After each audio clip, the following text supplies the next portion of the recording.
Welcome back to the Tuki podcast with me, your host, Masi Mutisia. Hello, Tuki family. Today I am joined with my co-hosts, Munga and Natasha Wamiti. We just watched episode 7 of the Tuki show, which is airing on NTV. When you watch, when you hamja watch, come on, hapa kwenye channel iko, and we will be diving deep into the nitty-gritties of the show. But before tuendele, we will decide if you're going to stay or you'll go back with a bus, whatever, to Migori.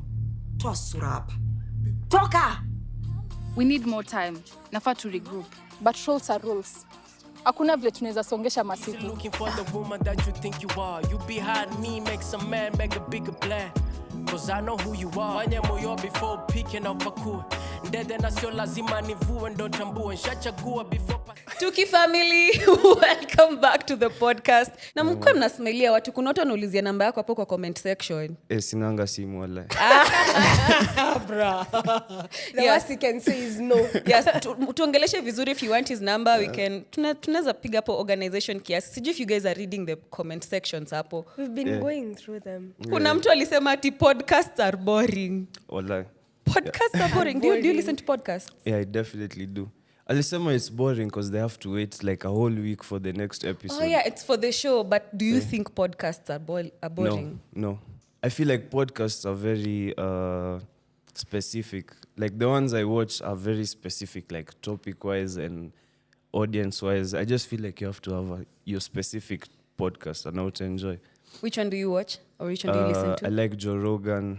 Is it called USY or US? I'm holding across. You listen to Joe Rogan? Yeah, and then there's one, a Kenyan one. You know Chucky, the guy with dreads, big dreads. There's usually 3 of them. It's called UDY or USY or something. I watched that one too. Okay. It's fun. Yeah. Okay, what about you? I don't like podcasts. Like, okay, it's not like I don't like podcasts, but I do think they're boring sometimes. I love when I see like little snippets of them. Like Also, you are those ones for TikTok. Yes, there's these 3 guys. Oh my God, they're the funniest people ever. Okay, I love those snippets, but it's funny. I will watch it, like, tuseme kama kwa TikTok, nitawatch yote, but ati nijipeleke Spotify. Oh, no. I see that. I also don't watch them. I don't listen to them. But like you just said you like podcasts. Not so on Spotify. I have to watch plus the video. Oh, yeah. I can't listen to it like the You watch audio. them on YouTube? Yeah, for sure. Okay. Why don't you like Joe Rogan?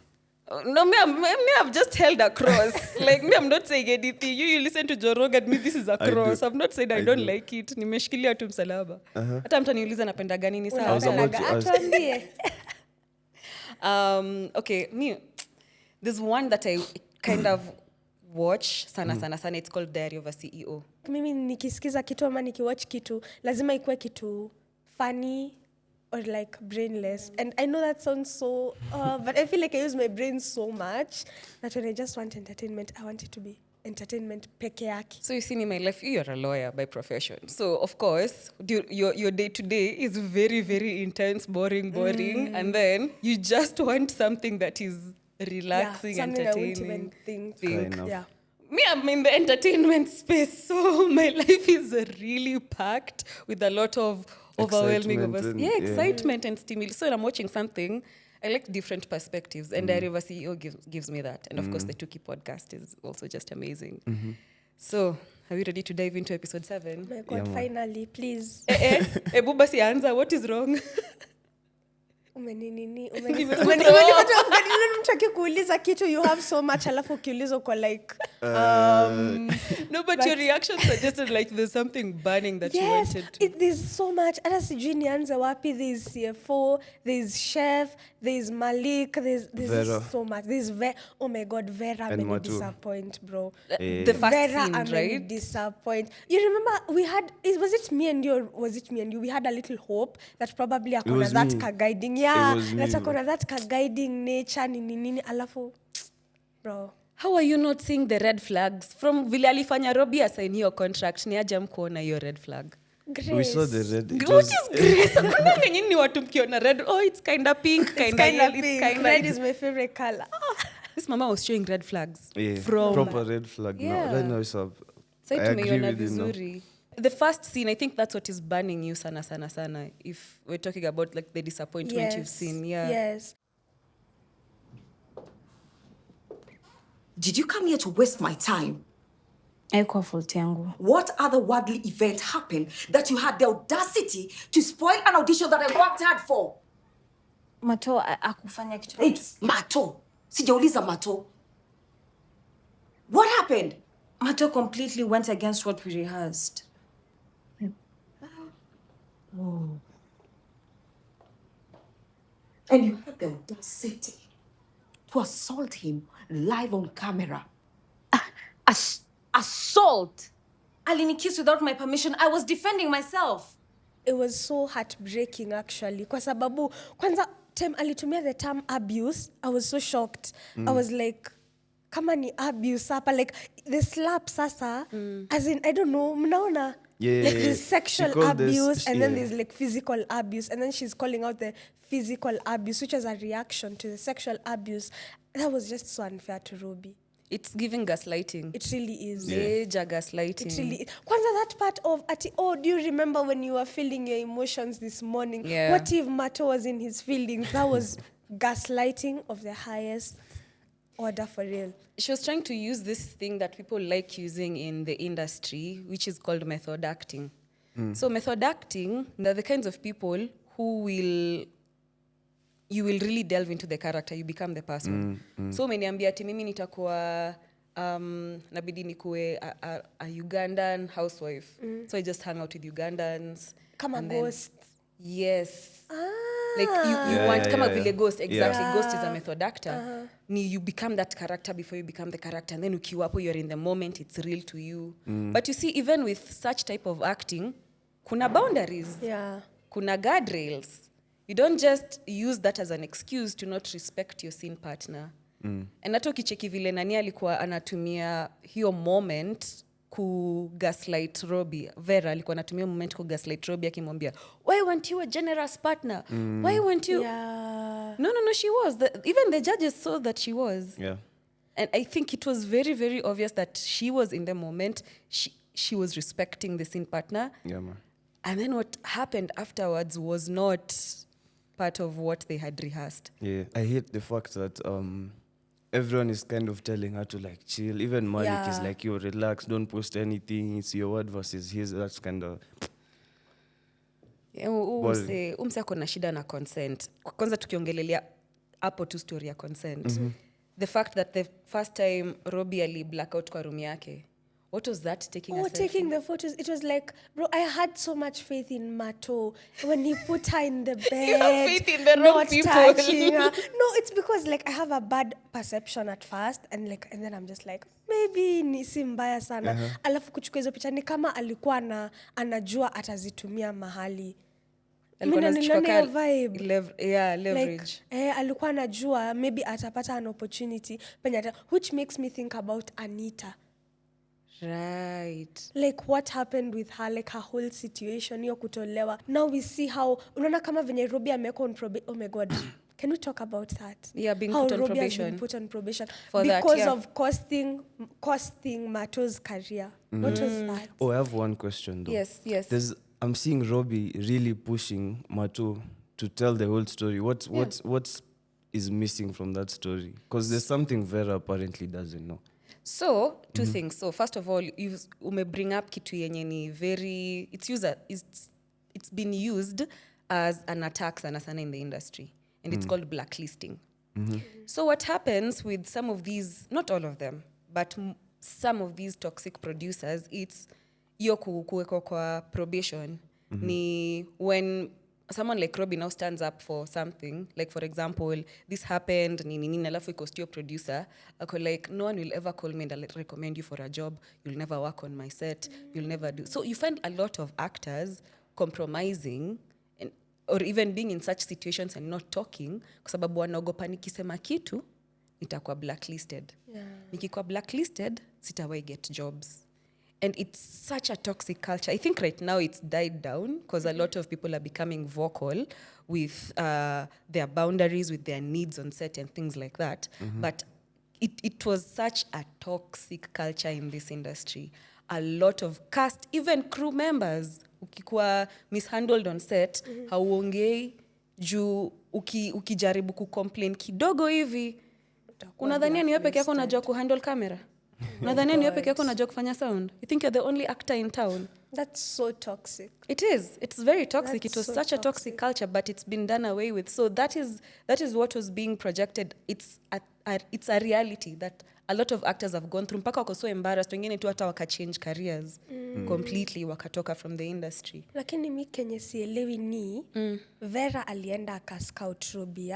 Kwa nini ha-empower Robi the same way she's empowering Mato? Because at the end of the day, if it's her agency, if her agency probably produces the best actors, the best actresses, yeah, you would think Robi could praise you and all that. And as much as kungekuwa a house issue, like outside of that, angetaka okay, go out and act. Iyo ku blacklist inanifanya nifikirie maybe there's some sijui niite Oedipus complex. Yani kama mama ya Mato. Umeleta some terminologies. Unaelewa Oedipus complex? Explain. It's like, so they usually say the mom is usually more on the son's side. Oh, yeah. Than me. Kwa sababu, hiyo kitu nimeshindwa kuelewa kabisa. Kwa sababu, if Robi is bringing the talent, this is about the agency. Si bado agency ita grow, whatever. But then I'm blacklist because ameninima. So like, why is she not empowering Robi the same way she's empowering Mato? I think I have an idea. If I am to get into the mind of, this is such a predatory person, huyu agent. She's such a predatory person. So, yalikuwa nataka wote wawili wa get. Star wake kwa hiyo nini? Star wake kwa hiyo house ni Mato. Right? Mato ndo ameinvest kwake. Mato ndo amekuwa kiget my deals. Mato sai jina yake imegrow. Meaning, akiitwa kwa role, kuna some leveraging power. Because uni Mato amekuwa in this and that. Yeah. Robi is just starting. So akigeta hata role atapatiwa, hata story ya salaries in the industry ni kama unaanza, not all productions will be that fair. Zile za yes, you're just starting out and that we are going to pay you the rate of an actor, professional actor. Itakuwa zile za since unaanza huyu amekuwa hapa for a while atalipo hivi. So it might be that. It might be also she was scared that if Robi gets the role and she gets to speak about what happened, Mato gets cancelled. Yeah. You know, like she loses a star. It could be a lot of things. So I think at the end of the day, she was just looking out for herself. I don't even think it's because of Mato. I think she was just looking out for herself. Because if History ingetoka, if that is the person who she's championing for, sina nini vibaya on the house. Oh, yeah. Makes sense. Yeah. But she has so much power basi. Kwa sababu kama talent yako haiwezi kusave, like at the end of the day you might be super talented, alafu it's up to your agent. Like that's welcome so to the industry. That's just so crazy. Kuna swali umeuliza that she didn't know. Yeah. Like Robi is really pushing Mato. She's like, go and tell Vera the whole story. But Vera knows. Na hata kama hajui mbona haulizi Robi side yake ya story? Vera knows. Huku sikia hata Robi was trying to explain na like alinikiss na iko kwa there was no consent. Like Robi actually says it. Yeah. What does Nani say? Vera anamwambia being in the moment. Be a good partner and everything. Please. Be generous. Be generous. Generous with what?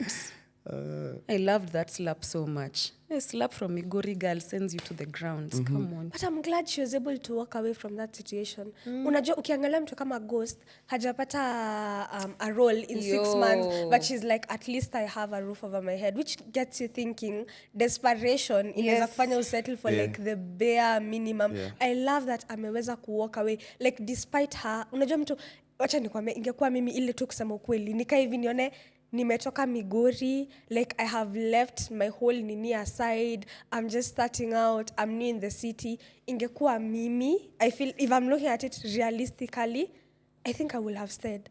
For real. And I think that's the case for most people. Because ameacha maisha yake, so for her to be able to walk away, I was like, where to go, Migori girl, bro? It must have been, not it must have been, it was scary. Even kujaribu kufigure out how often people get jobs. The fact that she is there with one of the most promising or the leading agents in town. Yeah. Alafu kwa bedroom na ude manitwa Ghost mwenye alikuwa amejitolea. Like sidhani kama kuna actor alimit kwa hiyo. Hata hakuwa anajua ni. Hakuwa anajua ni. Like ninge kule kwa ni nani? Ni Ghost. She's always in character. Yeah. And it's gig economy is so, hey my God. Si rahisi for actors, for crew, si rahisi. So that's why you settle for bare minimum, you kuvumilia. Unajua hiyo mentality ya kuvumilia. Vumilia kama bibi ya mlevi. Shindwe. So you've never seen that written on matatu? Shindwe. But I'm living. Mse, kwanza the working hours, cha nikwambie like a typical working hour for an actor. Most of the time tambiwa calling time ni 6. Most actors mnakutana Bata Hilton. Hapo najua hapo mali ilikuanga Bata sijui where Hilton used to be. Life has changed. Hilton Arcade. Hilton Arcade hapo chini. You're picked. You get on set. You have breakfast. When you're unaingia makeup unaingia alafu mnaanza kushoot. And chances are in most sets mnaweza shoot hata for 24 hours depending if there's night scenes. Now it's unfortunate because I think all producers want to be able to kupatia like watu gigs 247 but unajua kuna vitu mingi zenye zi happen hapa katikati. Now like in this case ya ukiangalia ya Mato versus Ghost. Ghost vile amejitolea alikuja hapo, was it 7 months ago, amejitolea nini and she's only gotten 1 gig. You'll find that hapo her story might end up going kama ya Malik. Because Malik yeah, getting sidelined because you're not yet una star power, una nini, uja get roles. So next utakuwa T-girl hapo kwa residency. And that's where such predatory agents wanazanga sasa kukutumia vibaya. But as you said, even me, I'm glad that Robi was able to hata ukiangalia Malik bado wako hapo. Ghost bado wako hapo. So many people, okay, not so many people, it's just 2 people. But bado wako hapo just because they have a roof over their head, blah, blah, blah. Yeah. But wanatumika. They're still also just waiting for their chance, which might not come or which might come. Alafu me-realize, mimi naona venye Robi ametoka hivyo, even that because Vera said it will be up to her, so that there's that 50-50 chance probably that angepewa hiyo role ama akose yeye kutoka. It's kind of like throwing it away. Vera, I don't think she's throwing it away. I think she saw it for what it was. I think after Vera said that, yes, so she had the chance, and then she leaves, and then Mato posts that video. No, Mato posted before she left. She was prompted to leave No. She by leaves Mato's the office. thing. When she left the office. No, I'm talking about like leaving the Residency. Oh yeah. Leaving the residency Like, will definitely she cost saw the her. video. But when you see a video like that has been posted, hiyo ni kumharibia nini kabisa. Alafu venye kila mtu alikuwa anamwangalia. Alafu hiyo kitu inanianoingi sana. Inanianoingi. Hakuna mtu ataangalia Mato hivyo. Hakuna mtu atakaa hivi angalie. Okay, even if something happened, of course nothing happened, but even if something happened, why mbona msiangalia Mato in the chance of mbona mfanya kitu na mtu alafu upige picha akiwa amelala. Everybody's looking at Robi vibaya. And I think this is a reality that most girls suffer, by the way. Can we talk about intimate scenes? Intimate scenes. First of all, I'll speak about it as someone in the film industry, and also tunaweza ongelelea just the intimate scene, the very steamy intimate scene. I'll get into Alma. Kuna the scene between Malik and Robi. When Malik says, when Robi opens up that alikuwa ameitwa, walikuwa ameenda kurihasi hiyo nini intimate scene kwa bedroom ya Mato. Did you see Malik's reaction? Yeah. Like, what? Because when you're maker kwa industry, they know. Don't do that.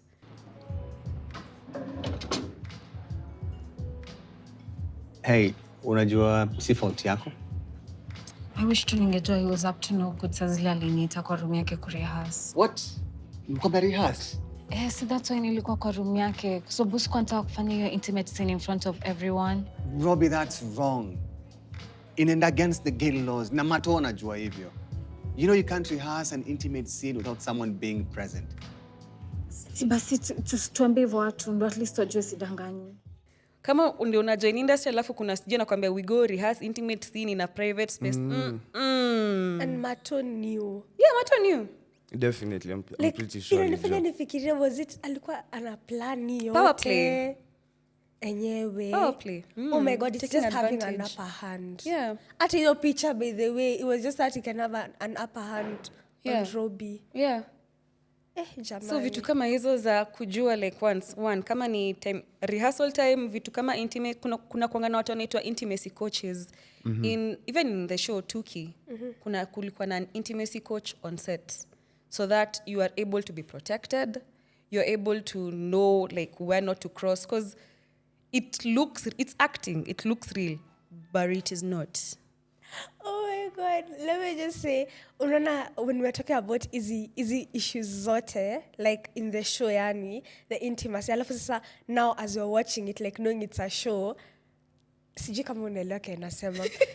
Ipatenye, unaona sasa, okay, now like in real life now, without it being a show, like us knowing it's acted, ipatenye chef ana grab but ya Alma, it makes me think, First like of now all, in real life, it makes me think like, did they rehearse that? Because sasa unaona the issues, that like the show reflects the issues, so it makes you think about it like in real life, was he supposed to grab Alma's butt like that? Like, was this consensual? Like, inaleta hizo vitu into perspective. Umenipata? It makes sense. So kuna hongana a lot of consent that is given. So actor lazima atasema, I'm okay with you grabbing, I'm okay with showing this, I'm okay with that, I'm okay with that. And if you're not okay, the director usually finds ways to work around that. And that happens in all professional sets. Zenye utambiwa to go with the moment in such scenes. Toka, hepa, run. Utaki mtu kupige mate hapo and you're not ready for such. Yeah. So kitu hii scene ya Alma akiwa na nani kitchen, the intimacy Mr. scene. Chef. Unamekaje mahanjams? Niko na kitu moja imenisumbua. Unamekaje mahanjams na hizo kucha? Ulicheki kucha zake? Ni very possible. Alafu lakini chef ni alikuwa na nini? Unaweza kanda unga na nini? Acrylic sama na like long stick-ons sama long. I cannot. Unatumia palms, unafanya hivi. Ati? Sasa utakandaje? No, for real, it's so possible. How do you... Hey, that's another level of expertise. I cannot. Me, when I do my nails, I'm not cooking chapos or mandazis or what for a while. But pia chef alikuwa anamsaidia though. That's the thing, because hata when... Yo. Lakini wacha tu niseme tu ukweli. Hiyo part ya kulick kidole was so cringy. I know it was very cringy. But me, because when she asks Mato, Connie, I knew it was going to happen. When hizo makucha... No, chef, already kupika. Oh, chef. Oh, sorry. When she asked chef, Connie, you knew it was going to happen. Wait, Bruh. you still don't know this guy's name? No. Chef. Yeah. Sasa si us, we're moving with Alma. Alma can decide kujua majina zao. Atajijua. Tumesha establish Alma is a commitment for. Boki commit sai sijui atakuita aje. Atakuita star player. Because unapenda football. Podcaster. Because hataki kujua jina yako.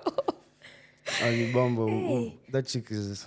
character yake ni very interesting. She's such a juicy character. Like, I love that sasa yeye ndio ameweka hiyo position. Tumezoea kuona boys wakiwa hiyo position. I'm glad. Yes, please.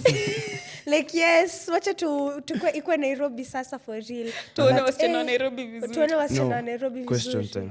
Let's say you've invited someone to your house. Yeah. The guy you're talking to. For first time. And now already na condoms. How do you feel about it? Do you usually wonder, umse kwani alikuwa amenipangia ama? Do you think it's... Well, it has never happened to me, but for real, me, I think it will end there. Wait, Natasha unatupima. Unatupima. Wewe umetoka hapa kutuambia cheki. Me, I'm just following as a detective. I am following your train of conversation.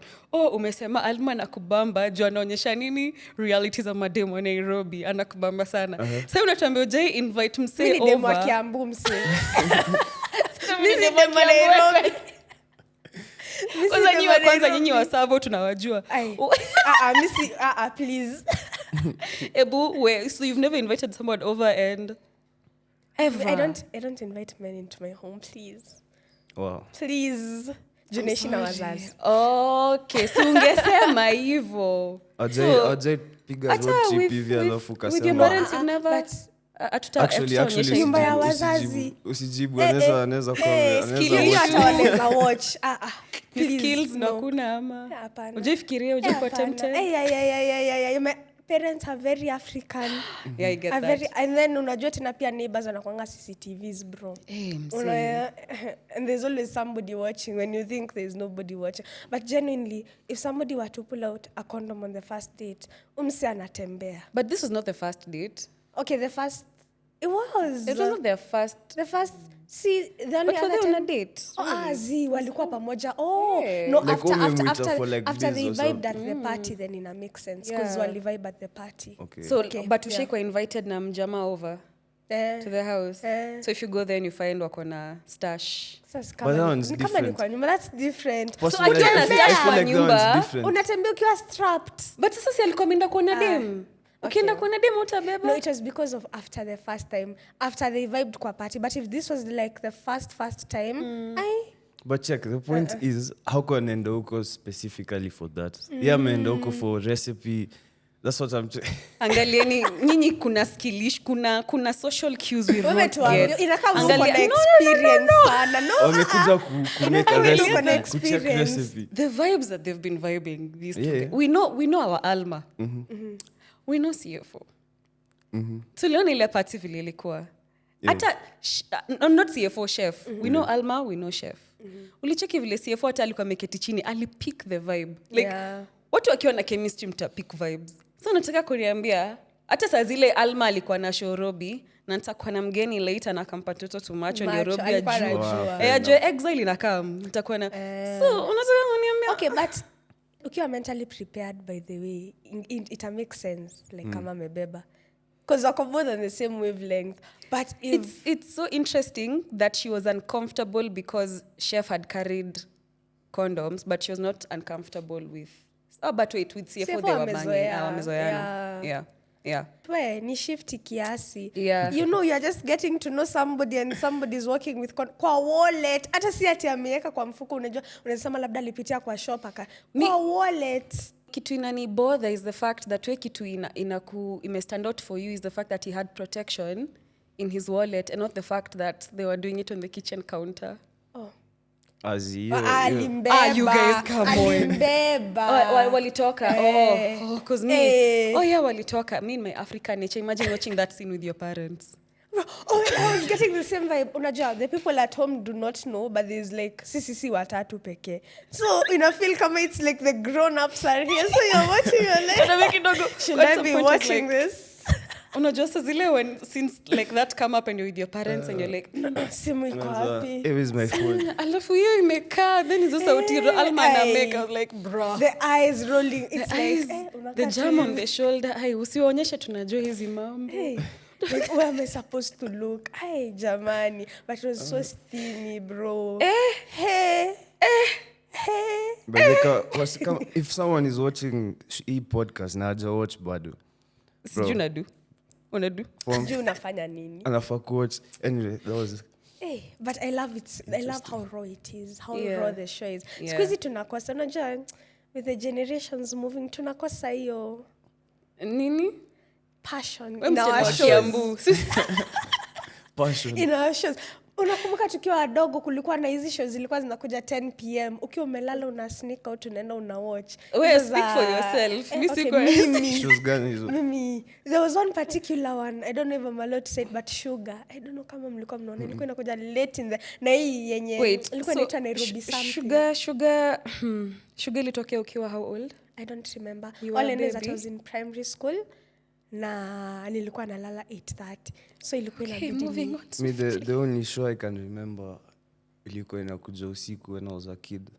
My sister used to watch it. There was something called Storm of the Paradise. Ama kitu kayo. That's How all I was can Storm of remember. Paradise? Sikumbuki. No, it's not even. Ulikuwa umekataza kuwatch Storm of Paradise? Zizi, I'm saying the only show I can remember at that time when ilikuwa around hizo mausiku. Hata it wasn't steamy. at I all. can't remember anything about it. Some of Paradise si usiku hiyo ni 7:30. Tunataka about Wa 10 maabs na p.m. nywele. Ati? Alikuwa tu mtu alikuwa na maabs na nywele. That was it. There was nothing else. Abs tu. Sasa mko na mtandao. What else do you want? Yeah. Ati? I'm going to go check your Sugar. You should. I think iko Netflix. But you see, anyways, I love how hata kama alikuwa shocked, Alma is so correct about her body. Kitu ingine, oh my God, ini before ni sahau. You see how Alma was saying when they were having this convo with Robi, and she was saying when she first started doing it, how she used to take pills afterwards. Do you know people do not know P2 is emergency? Na wewe ulijuaje uko ready? Nilijua kweli. Mimi nilikuwa ile mademu wa kaende. Iki happen, ime happen. So nakunywa na chazishike na vibe. Alafu the next day niko hapo na pop pills ni kama ni njugu. We. For real. But manze vile zilianza kufaka mwili yangu. Nilisema no. Wrong baby girl Satan. Aufai kuchukua ati hii weekend next week ni emergency. Hauwezi kuwa na emergency mara 10. Yeah, it's actually not allowed. It's not advisable kuimeza frequently like a mode of contraception. Thank you for that. A mode of contraceptives because it's not like an advisable mode of contraception. It's an emergency. Hiyo sasa ni zile za it's happened. Yeah, you see, so what you is just have contraceptives? You need like getting ready to do it so that you don't have to use. Method. It's a prevention method. Yeah. It's literally in the name. Well, mi si expert. Najua tu kuna like kuna mingi na sijui kama it's part of like some of the categories zenye like the surgical ones kwa IUD. Yeah, man. Yeah, ama the depot that she has. Yeah, Depo-Provera hiyo ya The 3 patch. months. Kuna bro, Ati gani hiyo? the patch. Nani alikuambia? Wazi Wazi. bro. Endo angalia Ulinda wazi. wazi kuuliza contraception. Now, how did you get explain to us how did you get to know about the patch through Wazi? Endo search the different types of contraceptives you can use. Then you'll find them. The patch, the IUD you've said, kuna the ring. I don't know what all of them do, but I know them. The ring. These are the type of men we Thank you, Wazi. Yes. Kuna pills, kuna like the hormonal types like sasa hiyo kumeza daily pills. Yeah, barriers, kinakon. And I love how Alma Barriers ni kama condom. Yeah. Alma ana recognize that. She also has to use a barrier because ana recognize STDs. Kitu kama Depo haita kusave from raging syphilis or gonorrhea. Yeah. Like so she uses like a barrier protection that is a condom to protect herself from STDs, and also Depo just in case, I guess, just in case. But I feel like hiyo ndo watu hawajuangi. Hata ukikunywa P2, STDs are still there. I mean, contraceptives, STDs are still there. And they can only be prevented by barrier contraceptions, which is female and male condom. Kuna ingine kweli? I'm not sure. I think it's those two. Those are the two I know. Yeah. Question. Pull out. Is it a form of contraception? Natural contraception. Pull and pray. But then that's a very what I want to use It takes expertise. And anyway, be careful in short. That's what I want to say. Be careful. Would you advise for guys? Because nini na hizo macho. I wouldn't advise. But it's I would say most common. Yeah. But Most common. Most common amongst guys ni pull out. I would guess so. Yeah. You would guess so. I would guess so. So you've not done Not enough an research. expert, but then I would guess so. You've not asked your boys like which one. You know what's funny? What? I was talking about this yesterday. Pull out. Yeah. With one of my boys. I wish ningeweza kumtaja, but we were just talking about the whole contraceptive thing, and if like you have a girlfriend, maybe a long-term girlfriend, do you still use condoms? And he's like, nah. Most people don't. Most people Yeah, don't. exactly. When Most they people have don't. like, Akasema, so I was like, yeah, well then what's a go on? Akasema, pull out game. With the girlfriend, pull out game. Yeah. But then most people in And relationships. the girlfriend is not on any contraceptives. I didn't ask that, but I don't think so. But I any don't tricks? think so. I mean, yeah, but Yeah, I think most people in long-term relationships do not use condoms. also yesterday we talked about this thing, and I don't have a lot of knowledge about it, and I would like you guys to educate me. Sema. Your stuff, your safe days. How exactly does that work? Because aliniambia, he usually uses the app. I don't know what it's called, but there's an app you can keep track of your cycle and everything. So how does that work? I like that. Then your friend must be in a serious relationship because you find that guys in such long-term committed relationships, the guy will also download the app. So kuna my calendar app, I think Flow. Yeah, Flow. So you download the app and so you know your girl's cycle. So usually unakwangana in those apps wanakupatianga 5 unsafe days. So it's 3 days before you ovulate and 2 days after. Because usually after you've ovulated or ukiwa na egg inakanga in your system for 24 hours, but a sperm can stay in your system for up to 5 days. So even if like we had sex and I had not ovulated, but I ovulate after like 2 days or 3 days, I still might get pregnant because sperm may survive. but the egg in itself inakanga only for 24 hours. Okay. So if you have regular period, that's the other thing that most people do not understand. If you have regular periods, you can opt for counting your safe days. If not, it's just advisable to get on a contraceptive plan because you cannot predict when. And also there's some stressors that can change your cycle. Now that is usually the most dangerous bit, which is why it's just advised to get on a plan. Stressors. I feel like it's so risky to count your days. Yeah, it is. It's but kuna 5 out of 30 days. Yes. It's only 5 unsafe days. Alafu sasa, and then there's like so kuna like the day after your period, you have like I think a week of safe days, and then the 7 days before. Is it 7 days before? My mathematics is not mathematically. During your period, isn't that safe days? Or rather, most people think that when you have period sex, you cannot get pregnant. Okay, I know you're not period an sex. expert. Nataka kwanza kushika nerves za watu hapa. Oh. Your mom is watching this like, shindwe. But yes, it's termed as safe because it's there's no egg in your system. Your skin is shading. Lakini unajua mimi naonanga kama the female body inakuanga so iko na wonders mingi. Kwa sababu unapasanga even some people get pregnant during like after they have period sex, and that's just so crazy. It's not crazy. It's that's the thing with the female body. You cannot predict it. Like I said, kuna stressors. The foods that we eat right now, even the foods that we eat, they can change your hormonal whatever. So unapata you're expecting to ovulate probably after 2 weeks or a week, and then you're ovulating probably. Alafu utasikia mwanaume akisema ni mimi ndio I'm strong. Ni mimi. This is the female body. Unasikia mtu akisema mimi. Yeah, you can never predict. Yangu hizi miss. I used to be on that regular one, and then I started working out intensively, and then I noticed even like with working out, it also changes. can change. Yeah, your cycle also when you move, like also climate change affect, and that's just so which is crazy. I'm a wondrous. Yes, it's just crazy. However, what we advocate for is barrier contraceptives. There's natural contraceptives. There's surgical. There's hormonal. Na kama you want to learn more, kama unataka kujua how to go about it, you want to get more information, wazi chatbot, end up or bonga now, get to know in detail what some of these contraceptive methods are, because some are safe and some can work for you na zingine zinaweza kubackfirea. Also, we keep repeating this. Anza safari za gaina. Zoea mtu wa gaina vile umezoea mtu wako wa makucha mse.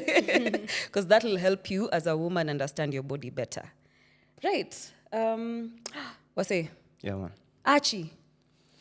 Boss lady. Madam. Very serious. Yeah. She's been so serious with getting back the court, man. Yeah.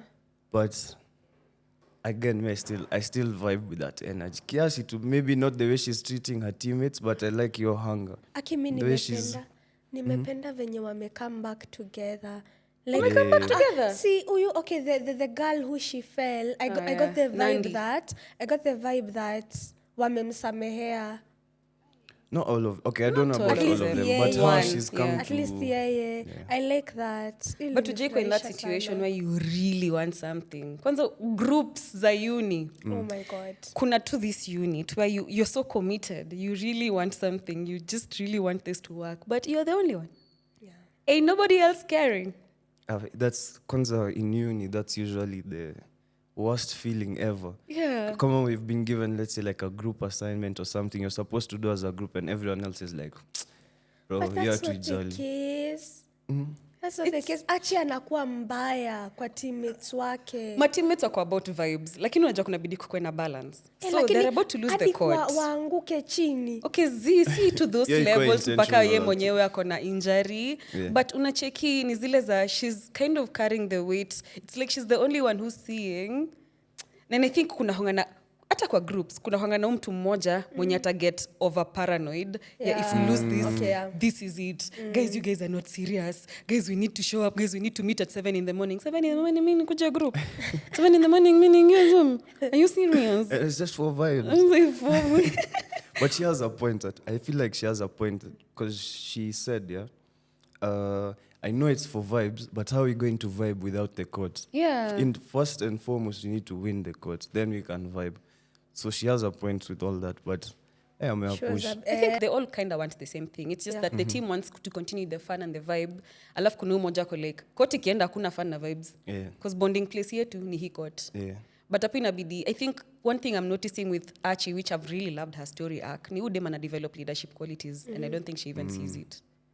It's something that she's developing, because sometimes unanza lead wase uko huyo mse. You know, like, uko huyo mse, you've actually pushed people beyond. You forget that you're actually working with human beings. So... But at least I may correct. Yeah, She apologized and compromise at everything. least. Yeah. Wacha tuone kama I think they'll come through. I feel like the team, and they'll win the court. Alafu, what is up with Alma mixing love with biz? With Biz. I really think that we need to have a conversation with Alma's therapist. Alma! Either we have a conversation with the therapist or we get her one if she doesn't have one. Yes. I think she has this idea of power couple. Probably. Na ni kitu tuko nayo. Lakini power couple na ataki hizo label, si couple bado. Hii bado ni mbichi. It's Hii still bado very ni... new. Yeah. Ni mbichi. Yani ameacha. Lakini... So she has left the soap business like that. But do you guys think she wanted to leave the soap business or it was guilt? Because when CFO showed up that morning, uliona reaction yake. Yeah. We've never seen her like that. Yeah, she was alifreeze.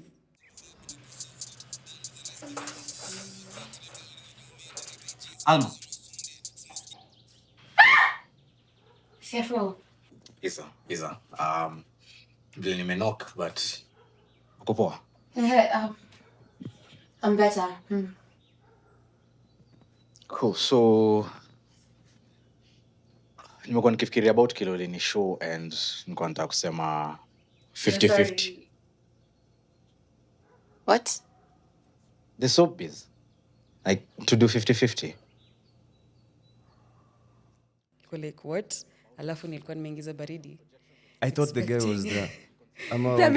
Chef ako hapo kwa I thought wangepatana na the chef. Chef hana haya, chef angeingia. No, but it's more than that. Because in episode 6, Alma was saying, this is not about us, this is about the business, nini. Alafu now that there's another love interest and another probably business opportunity, ana abandon hata iyo, it's not about the love, it's about the business. Ana abandon iyo kabisa. And naona kama ini tendency yake. As CFO said, I cannot believe I'm siding with the man. But CFO alisema, ikienda kuwa ngumu, ana jump ship. Yeah. And I think that, because episode 6 alikuwa very adamant, alikuwa like, ini kuhusu biashara. Yeah. Story yetu, wachana nao, but we nini biashara. Alafu sahi, all of a sudden, it's like, take 100%. Unaona, it's, I think, probably, I don't know. When things get ngumu, sata when the show was starting, when Tuki was starting in episode 1, walikuwa like, so which next business do you want to start? Because ameanza mingi akiacha, ameanza project akiacha katikati. Na hii soap ingeweza if only she would stop being an avoidant. Avoidance in the comment section. Unajua avoidance? Mnawajua? Hawataki kuface problems. Hawataki kuopen up. Yani unaanza kuget hivi deep kidogo. Washaenda collect 100. Chukua kampuni yote sitaki. So unaweza tell that Alma is still being an avoidant. For those who do not know, avoidant is a personality type. They're the types of people who, literally it's in the name, they avoid. When things start getting deep and they are forced to face their issues, to face some of their weaknesses, they will turn around and find something else because it makes them uncomfortable. So unapata mtu kama anaitwaje CFO. CFO is not an avoidant. Yeye ni mse wa kuface kitu head on. This is the issue that we have. Let's solve it. Yeah. Alma hapo kidogo getting vulnerable. Vulnerability is not a strength for her. Atakuuliza yo who are we? Yo kwanza ilintriga. Alma is like unaniuliza nini? What do you think yours is? Your personality type. So kuna hongana in relationships kuna mbili that I know of. Kuna the anxious attachment type, alafu kuna the avoidant. Both of which are not healthy, by the way. Both are not healthy because there's no better one. It's both. It's just insecurities. Me yangu ni CFO. Yangu ni we talk. We over communicate. Not just because with anxious personality types, it's over communication. It's not really communicating on a healthy level. It's I text you at 8. you respond at 8 or 5. If you respond at 10, you tell me why you responded at 10. Are you ignoring me hapa katikati? And I've come to learn that it's actually a weakness. So anxious attachment styles zinakwanga bado tu ni insecurity ya kukua abandoned, like staki uniache. Alafu with avoidant personality types zao, the reason why they are avoidant ni wanakwanga na fear of rejection. So wanaogopa if I open up sana, nitakuwa rejected. And as you see, I'm feeling like nimekuwa unaona uzuri wa kuwatch hizi nadi podcasts. Ukiangalia background ya Alma, mamake babake vile ameachwa, for her to fend for herself. Yes. For her to fend for herself, for her to, she has that abandonment, like rejection. So kuna hiyo wall ya hapa kuna mtu cross. This is me to sort. So if anyone tries to get vulnerable with her, if anyone tries to get her to open up, you see with her female friendships, she's the one who drives the conversations. Yeah. If it gets uncomfortable, yeah. But I'm really looking forward to seeing how it's going to end. Like Alma, Kama, will you stick with one guy? Who will you choose between the two? Because CFO he's so hot. Oh yeah. Yeah. But Chef, where? Chef tuone next episode vile kutaenda. So do you think they'll get into business together? How would a business between Chef and Alma look like? And what will CFO feel like akijua? Itakuwa an interesting business. Well, I think itakuwa very spicy. I feel like this guy is very what's the word? Ako very intentional, that is naogopi. So him, I feel like he's going to pursue Alma and the whole business thing. Really? I feel like that's what I feel like. Okay. I think so. Okay. But I don't know how Alma is going to react, and also how CFO will. But CFO, I think ameachwa kando. I feel like he's done for. Mi naona Chef atakuwa kiboko ya Alma. Atakuwa character developer. Atakuwa character developer. I love Alma. I love you so much.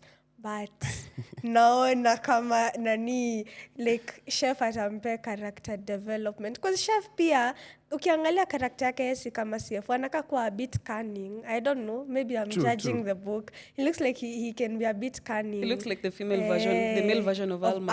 Unaona sasa, I think Alma alikuwa, unajua CFO ametulia, so Alma alikuwa anaweza put in his place. Should I say that?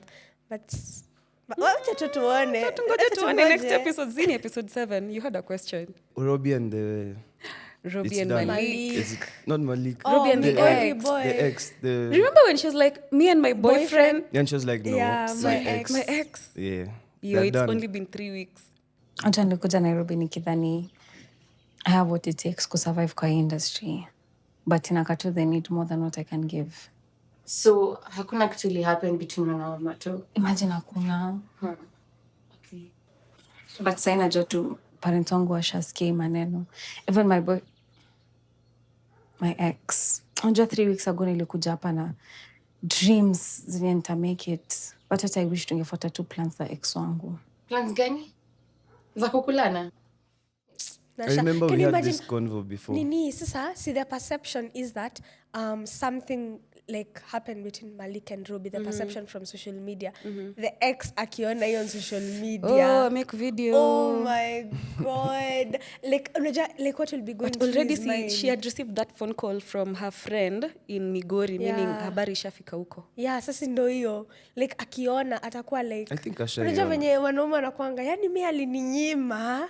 Alafu wiki 3 ameingia Nairobi. Umepeana. Kapea celeb. Wacha tuone vile kutaenda. This is just episode 7. It's about to get hotter, spicier, motor. Give me more adjectives. Cringier.